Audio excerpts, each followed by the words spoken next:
Hello friends, welcome to our channel ice Darbar discussion में बहुत बहुत स्वागत है। आज 21 अगस्त है और आज बहुत ही इंटरेस्टिंग आर्टिकल डिस्कस करने वाले हैं हम लोग। इलेक्शन कमीशन इलेक्शन कंडक्ट करवाने के लिए जा रहे हैं। आप सोचिए कि अभी इस समय में यानी कोविड-19 के समय में जब सोशल डिस्टेंसिंग को मेंटेन करने के लिए लगातार कहा जा रहा है और एक इलेक्शन में आपको मालूम है किस तरीके से भीड़ उमड़ती है, तो वहाँ पर क्या कुछ मेजर्स और प्रिकॉशंस इलेक्शन कमीशन लेने वाली है।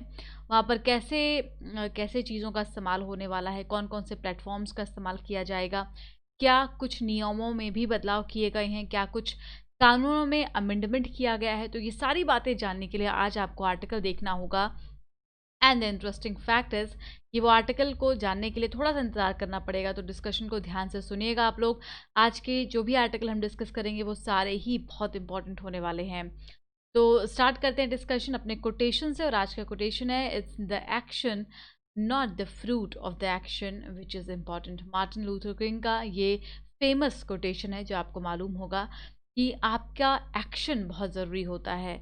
तो आपको हमेशा, जैसा कि गीता में भी कहा गया है, कि आप अपने कर्म की चिंता कीजिए, कर्म पर फोकस कीजिए, फल की चिंता आप मत कीजिए। तो वही सेम यहाँ पर भी क्रक्स निकल कर के आ रहा है कि आपका जो एक्शन है वो बहुत इंपॉर्टेंट होगा।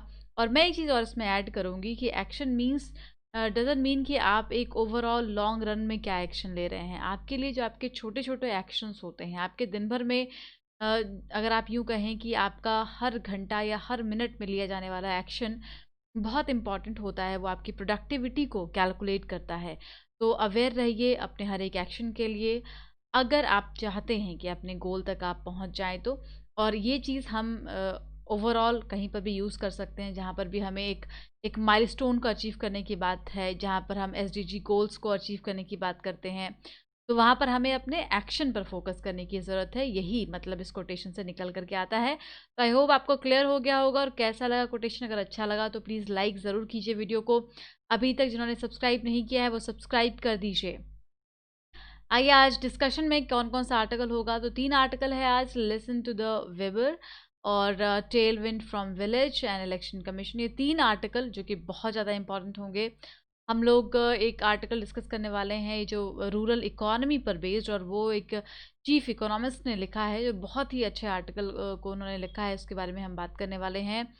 इसके अलावा आपको कुछ बैकग्राउंड के पॉइंट्स भी मैं बताऊंगी, और वो कौन कौन से पॉइंट होंगे तो वो देख लीजिए। स्वीप प्रोग्राम क्या होता है, आपको मालूम है स्वीप प्रोग्राम के बारे में? अगर नहीं मालूम है तो आप ध्यान से सुनिएगा, I will tell you. Postal ballot system क्या होता है, कौन कौन से इसमें लोग एलिजिबल हैं, क्या आप भी पोस्टल बैलेट सिस्टम का सहारा ले सकते हैं इलेक्शन के लिए, तो इसके बारे में हम बात करेंगे। इलेक्शन कमीशन से जुड़े हुए कुछ अदर फैक्ट्स, और essential commodity act, agri reforms क्या क्या हुए हैं, ये सारी चीज़ें हम आर्टिकल के दौरान जानने वाले हैं। तब आपको मालूम है, या मैं एक बार फिर से बता दूं, कि हमारा एक ग्रुप है टेलीग्राम पर, आईएस दरबार आंसर रिव्यू के नाम से। आई होप आपको मालूम होगा। नहीं मालूम अगर आप में से कोई नया है तो प्लीज़ उसको टेलीग्राम चैनल को जाकर के ज्वाइन कीजिए। वहाँ पर आपको पीडीएफ वगैरह अवेलेबल करवाए जाते हैं। आप अपने आंसर राइटिंग को भी वहाँ पर अपलोड कर सकते हैं, पीडीएफ फॉर्म में कन्वर्ट करके, आपके लिए बहुत फ़ायदेमंद रहता है। तो उसको फटाफट से ज्वाइन कर लीजिए आप लोग। और आज का जो सवाल है आंसर राइटिंग का, वो ये है आपके सामने। इसमें आपको रूरल इकोनॉमी पर बेस्ड ये आर्टिकल लिखना है, एग्रीकल्चर पर बेस्ड। जैसा कि अभी मालूम है, हमने कई आर्टिकल में डिस्कस किया था कि एग्रीकल्चर में काफ़ी कुछ बदलाव आ रहा है, और सारे पॉजिटिव बदलाव हो रहे हैं। एक तो सरकार के द्वारा कई सारी स्कीम्स में बदलाव किए गए हैं, रिफॉर्म्स किए गए हैं, और वहीं दूसरी तरफ आप ध्यान से देखें तो जो अभी एग्रीकल्चर में प्रोडक्शंस हो रहे हैं वो भी बहुत ज़्यादा हो रहे हैं। तो अभी कहीं ना कहीं बूम की कंडीशन है एग्रीकल्चर सेक्टर में, whereas when we are talking about the economy, तो वहाँ पर काफ़ी ज़्यादा क्राइसिस है। एंड इकोनॉमी में हम जीडीपी ग्रोथ में काफ़ी नीचे जा रहे हैं। अभी तक आप समझ के देखिए कि जो पूरा डिकेड है इसमें सबसे ज़्यादा नीचे गए हैं। लेकिन काफ़ी ज़्यादा यहाँ पे कोलरी है कि एग्रीकल्चर सेक्टर में हम काफ़ी अच्छा कर रहे हैं। तो क्या ये जो एग्रीकल्चर सेक्टर का बूम है वो हमारी पूरी इकोनॉमी को रिवाइव कर सकता है? तो अगर हम कोई रूरल सेंट्रिक पॉलिसी बनाते हैं तो क्या वो हमारी मदद करेगा इकोनॉमी को बूम पर लेके जाने में? यही बात हम डिस्कस करेंगे अपने आर्टिकल में आज। और ये सारी बातें सुनने के बाद आप ज़रूर इस क्वेश्चन का आंसर लिख पाएंगे। तो let's start the discussion. And पहला आर्टिकल होगा लिसन टू वेबर, और ये जो आर्टिकल है ये जीएस पेपर 3 में इंडस्ट्री से एसोसिएट करेंगे। इस आर्टिकल को लिखा है जया जेटली जी ने। तो आपके लिए एक सवाल ये है यहाँ पर, अगर कुछ लोग ध्यान से सुन रहे होंगे आर्टिकल को, तो कि जया जेटली कमेटी बनाई गई थी, कमेटी में जिसकी हेड यही है जया जेटली जिन्होंने ये आर्टिकल लिखा है। तो आपको बताना है कि वो कमेटी किस चीज़ से संबंधित है, ठीक है ना। ये आंसर कहाँ करना है, कमेंट बॉक्स में करना है। और ये जो प्रेजेंट आर्टिकल हम डिस्कस कर रहे हैं, इसमें इन्होंने हैंडलूम सेक्टर की बात की है, क्योंकि नेशनल हैंडलूम डे था, उस पर इन्होंने आर्टिकल लिखा है, मिनिस्ट्री ऑफ टेक्सटाइल को टारगेट करके लिखा है। यहाँ पे मैं आपको शुरुआत में बता दूं कि क्रिटिसिज्म है, नो डाउट। क्रिटिसिज्म किस चीज़ का है कि हैंडलूम सेक्टर और हैंडीक्राफ्ट सेक्टर में किस तरीके से हमें और हेल्प करनी चाहिए उनकी, लेकिन ये हो नहीं पा रहा, या फिर कहीं ना कहीं lack of implementation of the work है।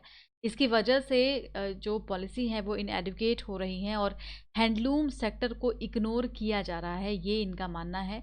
तो इसमें जो आर्टिकल में कुछ फैक्ट्स लिखे गए हैं, उसको आपको क्रिटिसिज्म के तौर पर नहीं पढ़ना है, बल्कि अगर आपसे टेक्सटाइल के ऊपर क्वेश्चन पूछ लिया जाए तो आपके पास क्रिटिसिज्म के लिए पॉइंट्स होने चाहिए कि आखिर कहाँ कहाँ पर दिक्कत है, सरकार कौन कौन से एक्शंस ले रही है, कौन कौन से स्कीम्स टेक्सटाइल सेक्टर को आगे बढ़ाने के लिए लाए गए हैं। ये सब कुछ बहुत ज़रूरी है।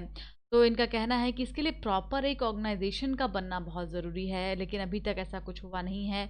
और जो भी अभी तक ऑर्गेनाइजेशंस हैं, जैसे कि देखिए पहले इन्होंने बात की है यहाँ पर एक हैंडलूम बोर्ड की, कि हैंडलूम बोर्ड तो बनाया जाता है भारत में, और all India handicraft and handloom board के नाम से, ठीक है।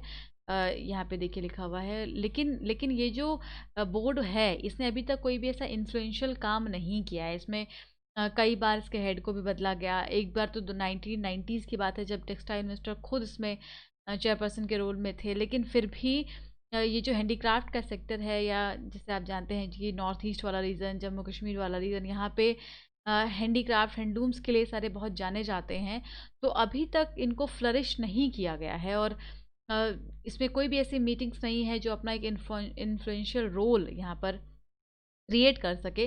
तो क्या हमें ऐसे ऑर्गेनाइजेशंस को, ऐसे बोर्ड्स को डिसमेंटल कर देना चाहिए? लेकिन देखिए यहाँ पे डिसमेंटल करना किसी भी चीज़ का सुझाव नहीं होता, किसी भी चीज़ का सॉल्यूशन नहीं होता है। आपको एक इंस्टीट्यूशन तो चाहिए ही जहाँ पर एक बेटर इम्प्लीमेंटेशन हो सके, प्रॉपर डिस्कशन डिबेट हो सके उस चीज़ के लिए। तो we are talking about the handloom sector, मैंने आपको बताया अभी। और हैंडलूम सेक्टर में जितने भी स्टेक होल्डर्स हैं, और उन सारे स्टेक होल्डर्स को एक प्लेटफॉर्म पर लाना आज बहुत ज़रूरी है। ये जो हैंडलूम वीविंग चेन होता है, जिसमें कि स्पिनर, वेबर, डायर्स, ये सारे जो लोग हैं, डिज़ाइनर्स से ले करके ई मार्केट प्लेटफॉर्म प्रोवाइड करने वाले तक, क्योंकि कोविड-19 के बाद से बहुत सारे सिनारियोज बदल गए हैं। स्पेसिफिकली अगर आप बिजनेस सेक्टर में जाते हैं, और जहाँ पर कि ऐसा मार्केट का सिस्टम था, तो मार्केट अब ई प्लेटफॉर्म पर आ रहा है, और ई प्लेटफॉर्म की ज़रूरत आज टेक्सटाइल सेक्टर को भी है कि उसको गवर्नमेंट सेंट्रिक अप्रोच लिया जाए यहाँ पर, और जितने भी स्टेक होल्डर्स हैं इस पूरे चेन में, उनके लिए अपॉर्चुनिटी क्रिएट की जाए। ये बहुत ज़रूरी है। लेकिन as per the article, as per the writer, कि ऐसा कोई भी स्ट्रिक्ट एक्शन अभी तक इसमें नहीं लिया गया है, और जो गवर्नमेंट की नीति है वो यहाँ पर बहुत ही स्ट्रॉन्ग नहीं दिखाई दे रही है। स्टेट हैंडलूम बोर्ड्स की भी बात करते हैं कि are not enough as their outreach and vision are limited. तो जो स्टेट लेवल पर बोर्ड्स बनाए जाते हैं, पहले तो हर जगह पे वो एग्जिस्ट नहीं करते हैं। अगर वो कहीं पर एग्जिस्ट करते भी हैं तो वो इतने इन्फ्लुएंशियल, मैंने शुरू में कहा कि नहीं होते हैं, या फिर बहुत ही लिमिटेड रोल और विजन के साथ वो लोग काम कर रहे होते हैं।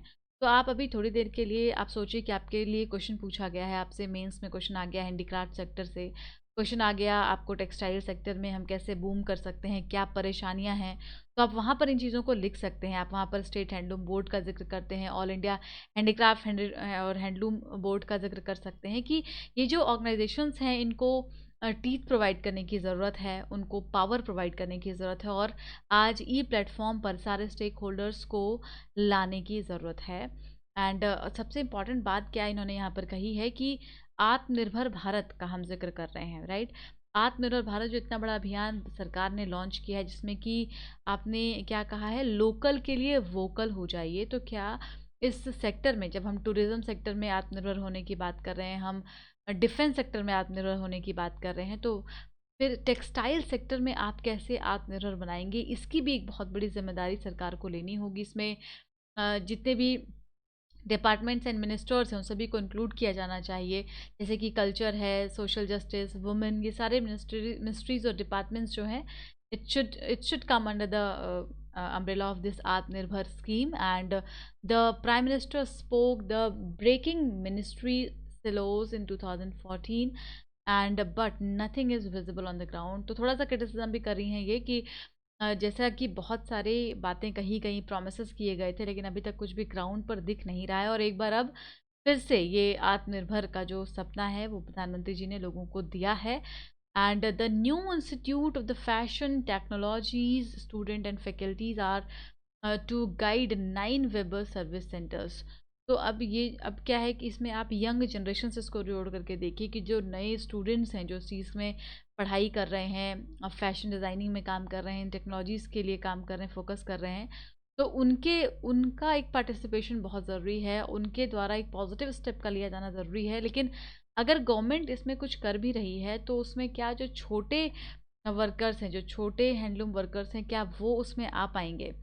तो जब आप बात करते हो किसी भी सेक्टर को आगे बढ़ाने की, तो उसमें आपको एक बॉटम अप अप्रोच रखने की ज़रूरत है। मतलब कि आपको नीचे डाउन से लेकर के अप जाने की बात सोचनी है।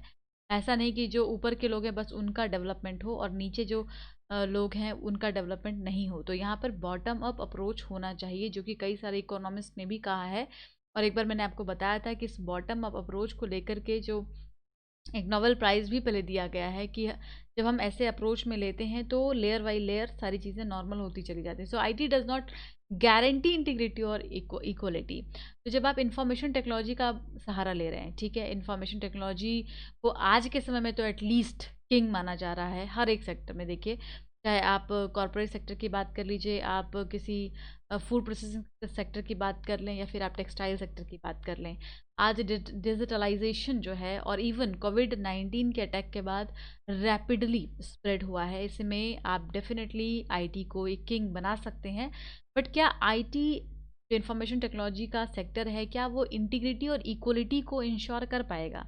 क्या ऐसा नहीं होगा कि जिनके पास ज़्यादा अपॉर्चुनिटी है वो आगे बढ़ कर के अपने चीज़ों का, अपने प्रोडक्ट्स का एडवर्टाइजमेंट कर लेंगे, वो और हाईएस्ट लेवल पर चले जाएंगे? लेकिन जो गांधी जी का प्रिंसिपल था, जब वो ग्राम स्वराज्य की बात करते थे कि गांव में जो हैंडीक्राफ्ट के लोग काम कर रहे हैं, जो इस पूरे चीज़ों में इतने सालों से लगे हुए हैं, क्या उनको हम इस आईटी सेक्टर के थ्रू हेल्प कर पाएंगे? तो लोकल टू ग्लोबल ये जो नारा है प्रधानमंत्री जी का, इसको यहाँ पे ये डेफ़िनेटली क्या इंडिकेट करता है, बॉटम अप अप्रोच को इंडिकेट करता है कि आप लोकल के लिए जब वोकल होंगे तो ये जो लोकल की सारी चीज़ें हैं वो ग्लोबल लेवल तक जाएगी, ग्लोबल लेवल तक जाएंगी। तो यहाँ पे लोगों का प्रोडक्शन बढ़ेगा तो इनकम बढ़ेगी, और इनकम बढ़ेगी तो ऑब्वियसली प्रॉस्पेरिटी आएगी, ग्रोथ होगा इकोनॉमी में। और इस चीज़ को कैसे इंश्योर किया जाए, तो कहा जा रहा है कि जब आप एजुकेशन पॉलिसी के लिए कमिटी बनाते हैं, आपको याद है ना, कस्तूरी रंगन साहब की कमेटी बनी थी, इन्होंने रिपोर्ट पब्लिश किया था 2018 में, और उस रिपोर्ट के पब्लिश होने के बाद एक हाई लेवल एक्सपर्ट इनपुट्स मिला और उस पर एक पॉलिसी बना दी गई। What about the textile sector? क्या टेक्सटाइल सेक्टर में जो कमेटी बनाई गई थी, तो ये आपके लिए पिटी का फैक्ट है, इसको याद रखिएगा। कौन सी कमेटी है? सत्यम एंड अजय शंकर कमेटी, ठीक है, सत्यम एंड अजय शंकर कमेटी। तो कहते हैं इनकी जो रिपोर्ट है वो किधर गई, जो टेक्सटाइल सेक्टर के लिए बनाई गई थी। तो जिस तरीके से आप एजुकेशन या अदर सेक्टर में जैसे इकोनॉमिक रिफॉर्म की आप बात करते हो, उसमें कमेटी बनाई जाती है, उनके प्रोग्राम इम्प्लीमेंट होते हैं, तो फिर ये जो कमेटी बनी सत्यम अजय शंकर कमेटी, इनका रिपोर्ट किधर गया, वो कब इम्प्लीमेंटेशन होगा, क्या उसका कोई टाइम टेबल फिक्स नहीं होना चाहिए? और जो हैंडलूम सेक्टर है, क्या सिर्फ हमें उसके बारे में बात करने से काम चल जाएगा, या फिर जो प्रॉपर प्लान है उसको रिव्यू करते हुए जो मेजर नेसेसरी स्टेप्स हैं वो हमें लेने होंगे? आई होप ये आपको क्लियर हो गया होगा। बहुत ही इंपॉर्टेंट आर्टिकल था, और आज का जो क्वेश्चन है इस आर्टिकल से वो आपको बताना है कमेंट बॉक्स में कि जया जेटली कमेटी किस चीज़ से संबंधित है। अगला आर्टिकल हम डिस्कस करेंगे Tailwind from village, GS paper 2 में आ जाएगा, सोशल जस्टिस में। अभी एक और आर्टिकल आपका इंतज़ार कर रहा है जो कि बहुत इंपॉर्टेंट है, इलेक्शन कमीशन का, उसको आपको ज़रूर जानना चाहिए। बहुत सारे नए फैक्ट्स मिलेंगे, लेकिन उससे पहले हम लोग एक रिवीजन रूरल इकोनॉमी और एग्रीकल्चर सेक्टर पे जो आपको मालूम है, बट कुछ एक्स्ट्रा फैक्ट्स यहाँ पे भी आपको मिलेंगे। तो अब एक जो अभी करंट फैक्ट है, ऑब्वियसली पॉजिटिव नहीं है, नेगेटिव है, लेकिन कोविड-19 पेंडेमिक की अगर बात की जाए तो भारत तीसरे नंबर पर पहुंच चुका है यूएस और ब्राज़ील के साथ। तो कहाँ कहाँ हम 7वें 8वें नंबर पर हुआ करते थे, बहुत होप थी कि भारत में हम इसको स्प्रेड करने से बचा लेंगे, स्प्रेड नहीं होगा, लेकिन दुख दुख की बात यह है कि अभी भारत तीसरे स्थान पर पहुंच चुका है। लेकिन वहीं एक खुशखबरी भी है, वो ये कि अब धीरे धीरे केसेस कम होते हुए नज़र आ रहे हैं। जो एक पीक था, ऐसा लग रहा है कि भारत में वो पीक आकर के निकल चुका है। तो आपको मालूम है ना, पीक का मतलब होता है कि जब हाईएस्ट नंबर ऑफ केसेस एक दिन में 24 घंटे में आते हैं और वो अगले एक हफ्ते तक उतने ही नंबर्स आ रहे होते हैं, और फिर उसके बाद सडनली डाउन होता है, और वो फिर डाउन जो नंबर्स हैं वो दिखते चले जाते हैं। तो ऐसा लगता है केसेस कम हो रही हैं। तो खैर, साथ में अच्छी बात यही, केसेस कम होने भी शुरू हो गए हैं। नाउ द थिंग इज़ कि हम बात कर रहे हैं रूरल इंडिया, अर्बन इंडिया की, रूरल इकोनॉमी की, अर्बन इकोनॉमी की, और हम बात कर रहे हैं कि कैसे उस कोविड-19 की क्राइसिस से भारत को बाहर लाया जाए, क्योंकि एक तरफ तो हेल्थ क्राइसिस है और दूसरी तरफ इकोनॉमिक क्राइसिस है। तो आखिर क्या ऐसे मेजर्स लिए जाएं, कौन कौन से फैक्टर्स हैं जो इंडिया की इकोनॉमी को बूस्ट करने में मददगार साबित हो सकते हैं। तो आपको जान करके बहुत अच्छा लगेगा कि उसमें जो एक इम्पॉर्टेंट फैक्टर आज बन कर के आया है, वो है एग्रीकल्चर, वो है रूरल इकोनॉमी। देखिए, 20 ट्रिलियन रुपीस का ये इकोनॉमिक पैकेज सरकार ने लॉन्च किया था ड्यूरिंग द लॉकडाउन। आपको याद होगा, उसमें कई सारे सेक्टर्स को मदद पहुंचाने की बात की गई, एमएसएमई से लेकर के फार्मर्स, हर किसी को मदद पहुंचाने की बात की गई। तो इसमें अब हम बात कर रहे हैं कि एग्रीकल्चर सेक्टर पर आते हैं कि एग्रीकल्चर सेक्टर में इन दिनों क्या क्या रिफॉर्म हुए। आपको अगर याद है तो सबसे पहले तो हमें क्या याद आता है, एसेंशियल कमोडिटी एक्ट का, जिसमें बदलाव किया गया। और ये सारे ऐसे बदलाव और ऐसे रिफॉर्म थे जो इतनी जल्दी हुए, और इसकी डिमांड इतने सालों से हो रही थी, बट ऐसा लग नहीं रहा था कि इन चीज़ों में बदलाव किए जाएंगे इतनी आसानी से।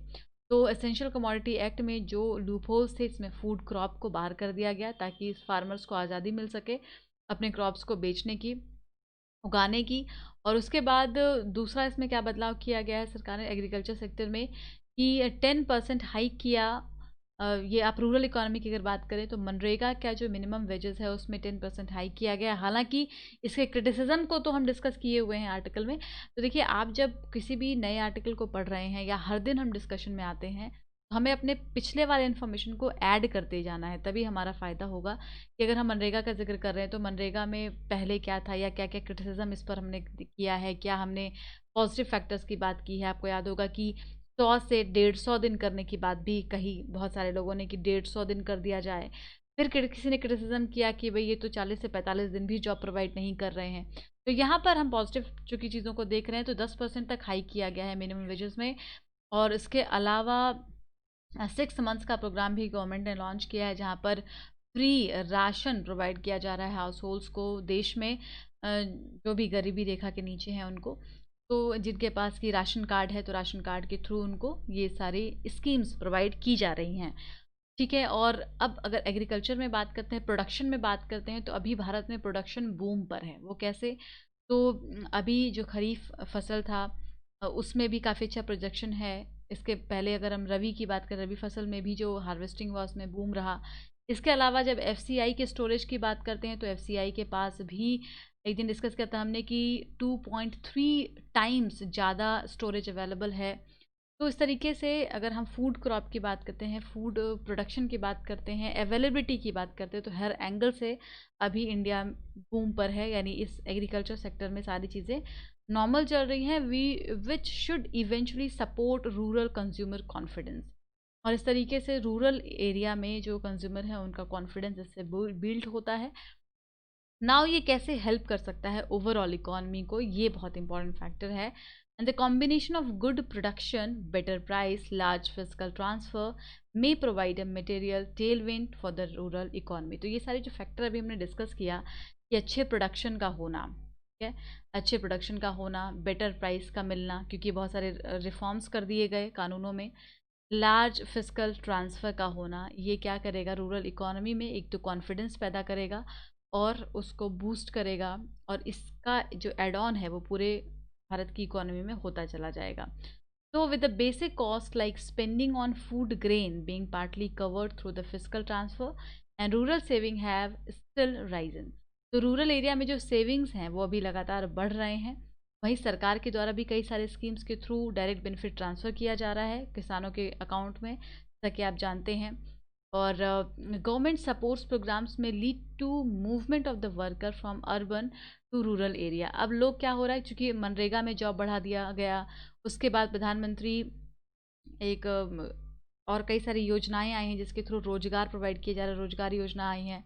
तो इससे क्या हो रहा है, लोग अर्बन एरिया से रूरल एरिया में जा रहे हैं। एक तो थ्रेट कोविड का, और दूसरा अपॉर्चुनिटीज़ उनको रूरल एरिया में दिखाई दे रही हैं, तो वो अर्बन से रूरल की तरफ जा रहे हैं and provide for a cheaper alternative to farm labour during the peak season. और अभी क्या होगा, वहाँ पर रूरल एरिया में लोगों को, अगर सारे लोग अपने घर पर रह रहे हैं और वापस गाँव में जा रहे हैं, तो फार्म लेबर जो है वो सस्ते में लोगों को मिल जाएंगे। और and the agriculture sector could register double digit nominal GDP. तो ये चूंकि मैंने आपको शुरुआत में बताया था कि चीफ इकोनॉमिस्ट हैं जो आर्टिकल को लिख रहे हैं, तो इनका एस्टिमेशन है कि एग्रीकल्चर सेक्टर में double digit nominal GDP growth हो सकता है। बीसीकिस का ये डाटा प्रोजेक्ट कर रहे हैं, और that compares with the 2% contraction we estimate for the overall economy. तो ओवरऑल इकोनॉमी से में तो कॉन्ट्रैक्शन है, लेकिन एग्रीकल्चर सेक्टर में double digit nominal GDP growth को प्रोजेक्ट किया जा रहा है। And twin speed recovery track is also well reflected in the higher frequency indicators. तो समहाउ क्या हुआ है कि रूरल एरिया में आपको पता होगा कि ट्रैक्टर्स वगैरह का वो लोगों ने बहुत ख़रीदा है, तो ट्रैक्टर्स की सेल्स बढ़ी हैं, फर्टिलाइज़र का सेल बढ़ा है, क्योंकि अगर प्रोडक्शन हो रहा है और फेवरेबल कंडीशन है एग्रीकल्चर सेक्टर में, तो इन सारी चीज़ों में लोग इन्वेस्ट करेंगे रूरल इकोनॉमी में। टू व्हीलर्स में लोगों ने ज़्यादा खरीदे हैं, इसमें इम्प्रूव हुआ है। तो क्या हो रहा है कि रूरल इकोनॉमी जब बूस्ट हो रहा है, तो उसका इम्पैक्ट धीरे धीरे डिमांड बढ़ने पर अर्बन इकोनॉमी में भी पड़ रहा है, बिकॉज अर्बन एरिया में ही ये सारे शोरूम्स हैं, जैसे ट्रैक्टर के शोरूम हैं, ट्रैक्टर्स बनाने वाली जो कंपनियां हैं, अब धीरे धीरे जो ऑटोमोबाइल सेक्टर है उनके सेल्स बढ़ रहे हैं, और इससे डिमांड क्रिएट हो रहा है, फ्यूल कंजम्पशंस बढ़ेंगे। तो क्या होगा कि रूरल इकोनॉमी में जैसे ग्रोथ होना शुरू हुआ, तो उसका इम्पैक्ट हमें धीरे धीरे हर एरिया में दिखने लग गया। तो अगर हम इसको ओवरऑल सोचें और इस पर फोकस करें कि क्या हम रूरल सेक्टर को और स्ट्रॉन्ग बना दें, तो जो हमारी अभी इकोनॉमिक डैमेज है हम उसको मिटिगेट कर पाएंगे, हम उसको कंट्रोल कर पाएंगे। The more robust recovery cycle in the farm sector, certain extent actually increases the degree of the policy freedom for the government of and the RBI. एक और अच्छी बात क्या है कि अगर आपके यहाँ पे रूरल सेक्टर में या फार्म सेक्टर में बढ़ोतरी होती है, रिकवरी दिखाई देती है, तो इससे एक पॉलिसी फ्रीडम भी मिलता है, इसको आरबीआई को और गवर्नमेंट को, कि वो खुल करके पॉलिसीज़ बना पाएँ, क्योंकि यहाँ से डिमांड क्रिएट होना शुरू हो जाएगी। तो जैसे जैसे जैसे इन्फ्लेशन अगर बढ़ रहा है, तो उसके साथ साथ ग्रोथ भी बढ़ना चाहिए। अगर ग्रोथ स्टैग्नेंट है और इन्फ्लेशन बढ़ता चला गया, इस कॉन्सेप्ट को क्या कहते हैं, कॉन्सेप्ट को हम स्टैगफ्लेशन कहते हैं, जिससे कि अनएम्प्लॉयमेंट बनना शुरू हो जाता है और इकोनॉमी में फिर जो डाउनफॉल है वो बढ़ने लग जाता है और स्थिति ख़राब हो जाती है।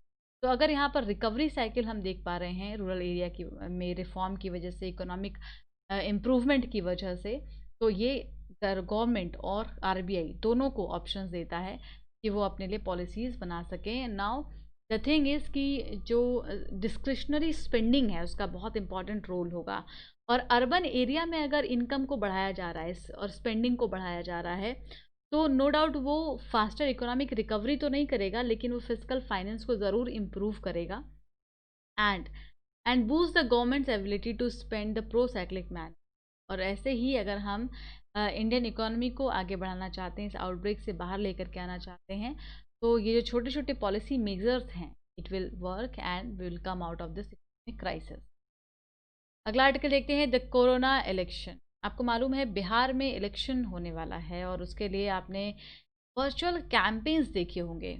तो क्या वर्चुअल कैंपेन्स किसी के राइट्स को हैम्पर कर सकते हैं? क्या वर्चुअल कैंपेन्स अभी किस तरीके से कंटिन्यू किया जा रहा है, क्या इसका इम्पैक्ट होगा, और अभी कोरोना इलेक्शन किस तरीके का इलेक्शन होगा, इसके बारे में हम बात करेंगे। सिलेबस में जिस पेपर 2 में आ जाएगा, पॉलिटी में एक तो कॉन्स्टिट्यूशनल बॉडी में आ जाएंगे, इलेक्शन कमीशन ऑफ इंडिया की हम बात करेंगे, तो और दूसरा ये जो इलेक्शन का पूरा प्रोसीजर है वो आरपीए एक्ट 1951 का पार्ट है। तो याद रखिएगा, रिप्रेजेंटेशन ऑफ पीपल एक्ट बहुत इंपॉर्टेंट है, आपको पढ़ना है। 1951 की हम आज बात करेंगे। नाउ अभी मैंने आपको बता दिया, जो क्रक्स था, इंट्रोडक्शन था, कि बिहार असेंबली इलेक्शन होने जा रहा है, उसी के लिए बात चल रही है, और इसमें सभी पार्टीज अपने अपने तरीके से लगे हुए हैं। This is not the first time the election commission holding the polls during the corona virus pandemic. और ऐसे में जब कोरोना वायरस की इस पेंडेमिक के दौरान इलेक्शन कंडक्ट किया जा रहा है, तो क्या कुछ बदलाव किए जाएंगे। And this is administered the Rajya Sabha and legislative council elections very state under the strict Covid specific guidelines. तो एक प्रॉपर गाइडलाइंस के अंतर्गत ही इलेक्शंस को कंडक्ट करवाया जाएगा। देखिए, आपको बता दें कि भारत के अलावा 34 और देश हैं जहाँ की नेशनल असेंबली ने या प्रेसिडेंशियल इलेक्शंस कंडक्ट करवाए हैं इस कोविड-19 से लड़ते हुए। ठीक है, तो आई होप आपको क्लियर हो गया जो मैंने आपको बोला कि कोविड-19 के समय में भी 34 कंट्रीज़ ने इलेक्शंस कंडक्ट किए और इंडिया में भी कंडक्ट करवाए जा रहे हैं। और उसमें एक अच्छी बात मैं आपको बताऊं कि श्रीलंका और साउथ कोरिया में एक बहुत ही सक्सेसफुल एग्जाम्पल सेट हुआ है। साउथ कोरिया में तो इवन हाईएस्ट वोटिंग्स हुई हैं, बहुत सारे लोग गए जो वोट लेकर। और हमारी नेबरिंग कंट्री श्रीलंका की बात करें तो वहाँ पर भी बहुत अच्छी वोटिंग रेट्स देखने को मिली। तो अभी एक्सपेक्टेशन है और ये ऑब्वियसली ऐसा लग रहा है कि इलेक्शन कमीशन ऑफ इंडिया जो बहुत ही रेपुटेबल एक ऑर्गेनाइजेशन है पूरे वर्ल्ड की अगर हम बात करें तो, और उसमें इलेक्शन कमीशन से यही उम्मीद है कि यहाँ पर भी एक प्रॉपर इम्प्लीमेंटेशन वो अपने रूल्स का, सेट ऑफ रूल्स का कर पाएगी और बिहार का जो इलेक्शन होगा वो बहुत ही सक्सेसफुल होगा कोविड-19 के नज़रिए से। लेकिन यहाँ पे जो सेट ऑफ रूल्स है उसके बारे में जानना ज़रूरी है कि क्या कुछ बदलाव किया गया है।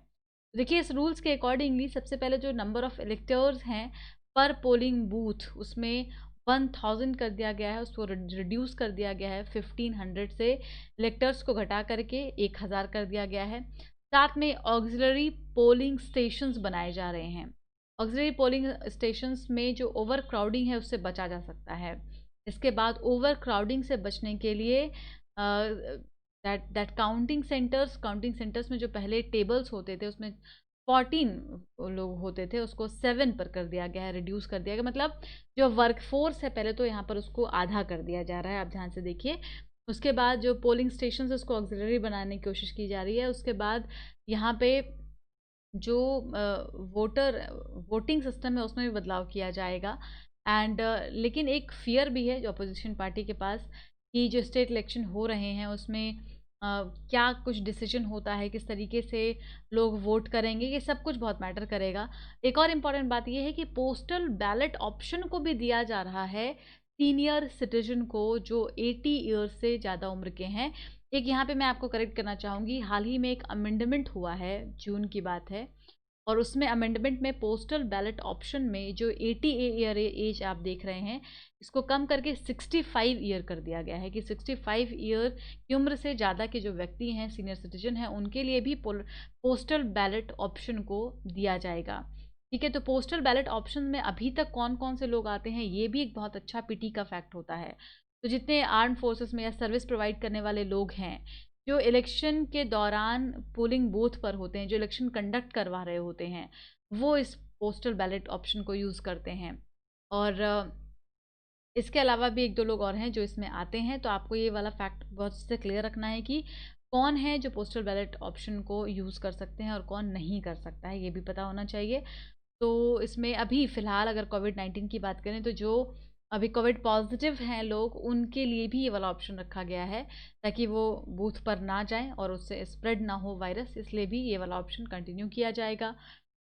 फिर जो लोग प्रिवेंटिव डिटेंशन में डिटेन हैं उनको भी पोस्टल बैलेट का ऑप्शन दिया जाएगा कि वो इसका यूज़ करके, वोटिंग राइट का यूज़ करके वोट कर सकते हैं। ठीक है, तो ये वाला फैक्ट यहाँ पे पीटी का है, इसको याद रखिएगा। अब अगला एक इम्पॉर्टेंट फैक्ट जो आपको जानना चाहिए वो है SVEEP. SVEEP is what? Systematic voter education electoral participation programme. तो आपको इसके नाम से समझ में आ गया होगा कि जो इलेक्शंस में आते हैं उनको उनको कैसे एजुकेट किया जाए, यानी कि आपको वोट देना चाहिए, वोटिंग देना आपका राइट है, अधिकार है, लीगल राइट है। उसके अलावा आपको वोट क्यों करना चाहिए, है ना, ये सारी बातें उनको बताना, लोगों को समझाना भी इसका एक पार्ट है, स्वीप प्रोग्राम का पार्ट है। इसके अलावा ये कई सारे स्टेक होल्डर्स के साथ मिल करके अवेयरनेस प्रोग्राम चलाती है और कई सारे अलग अलग तरीके के इसके काम हैं स्वीप के, याद रखिएगा। और बहुत इंपॉर्टेंट एक ऑर्गेनाइजेशन है इलेक्शन कमीशन की, जो या एक प्रोग्राम आप कह सकते हैं जो वोटर्स के एजुकेशन मोबिलाइजेशन को इंश्योर करती है टेक्नोलॉजी फैसिलिटीज़ प्रोवाइड करके। नाउ द थिंग इज़ कि हम बिहार इलेक्शन की बात कर रहे हैं और ऐसा लग रहा है कि बिहार इलेक्शन की एक रिकॉर्ड कायम करेगा। क्योंकि अभी जो कुछ कुछ बदलाव हुए हैं उसके बाद बिहार इलेक्शन में ही अब ये इलेक्शन होने जा रहा है, और इसमें ऐसा उम्मीद है कि चलो साउथ कोरिया नहीं तो कम से कम श्रीलंका के का इतना जहाँ जितना वोटिंग वहाँ पर हुआ है उसके ही परसेंटेज में बिहार में भी इलेक्शन कंडक्ट करवा पाएगी इलेक्शन कमीशन, ये इससे उम्मीद है। एंड इसमें अब देखिए फिजिकल कैंपेनिंग को ऑब्वियसली यहाँ पर अलाउ नहीं किया जा रहा है, हो सकता है कि इसको रोका भी जा सकता है, लिमिट किया जाएगा। तो लोग वर्चुअल कैंपेनिंग या डिजिटल कैंपेनिंग का सहारा ले रहे हैं, ठीक है। और वर्चुअल कैंपेनिंग में अभी तक हमने देखा, अभी बीजेपी कई कई सारे लीडर्स हैं जो वर्चुअल कैंपेन कर रहे हैं, लोगों तक पहुंच रहे हैं, अपनी बातें बता रहे हैं डिजिटल कैंपेनिंग के माध्यम से। इसमें अब सोशल मीडिया का भी यूज़ किया जा रहा है, ठीक है। तो ये सारी इंपॉर्टेंट चीज़ें आपको ध्यान रखना है कि कोविड के दौरान किस तरीके से वर्चुअल रैलीज कंडक्ट की जा रही हैं। तो वर्चुअल रैलीज के आने से जो डोर टू डोर लोग जाते थे, जाहिर तौर पर वो बंद हो गया है, ताकि फिजिकल डिस्टेंसिंग को मेंटेन किया जा सके, सोशल डिस्टेंसिंग को मेंटेन किया जा सके। तो यहाँ पे सवाल ये उठता है कि क्या ये जो वर्चुअल रैलीज हैं will replace the door to door and large scale physical campaigning that are heart and soul the democratic election. तो ऑब्वियसली जो डेमोक्रेसी में क्या कहा जाता है कि लोग जाते हैं, आपसे बातें करते हैं, वोट मांगते हैं, आपके पास अधिकार होता है, एक आम आदमी के पास अधिकार होता है कि, और वो बहुत ताकतवर होता है उस समय में।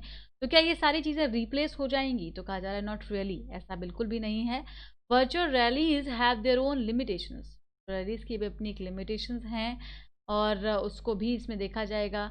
वर्चुअल रैलीज में क्या होता है, जैसे कुछ एरिया जहाँ पर इंटरनेट की सुविधा नहीं है, hilly region, forest area, rural area में कोई ऐसा बहुत ही रूरल एरिया जहाँ पर रोड की सुविधा नहीं है, इंटरनेट नहीं है, बहुत ही दिक्कत है, तो ऐसी जगह पर हम वर्चुअल रैलीज को कंडक्ट अभी नहीं करवा पा रहे हैं, इसकी अपनी लिमिटेशंस हैं। और तो जाहिर सी बात है कि सारी पार्टीज़ को इसको फेस करना पड़ रहा है।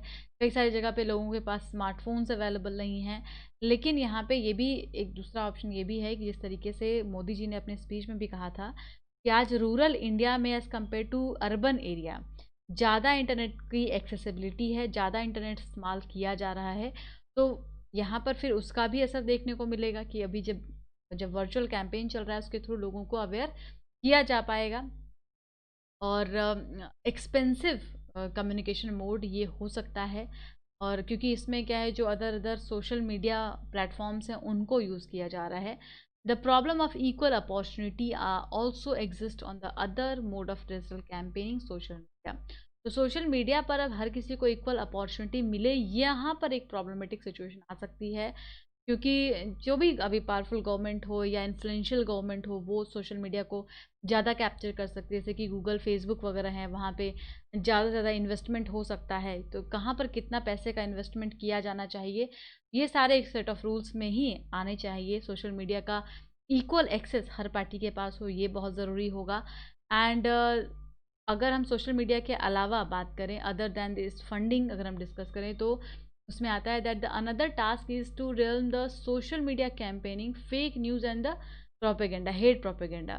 तो कहीं ऐसा ना हो कि फेसबुक, गूगल वगैरह पे आप फेक न्यूज़ या ऐसे कुछ हेट स्पीच वगैरह को प्रोपोगेट करें, तो उसके लिए एक सेट ऑफ रूल होने चाहिए, उसको कैसे रोका जाना चाहिए। बिकॉज जब अभी दिल्ली असेंबली का, दिल्ली जो लेजिस्लेटिव असेंबली, वहाँ पर जो इलेक्शन कंडक्ट हुआ था, उसमें आपको याद होगा कि स्पीच के दौरान एक ऐसी बात कही गई और फिर उसको काफ़ी टारगेट किया गया था।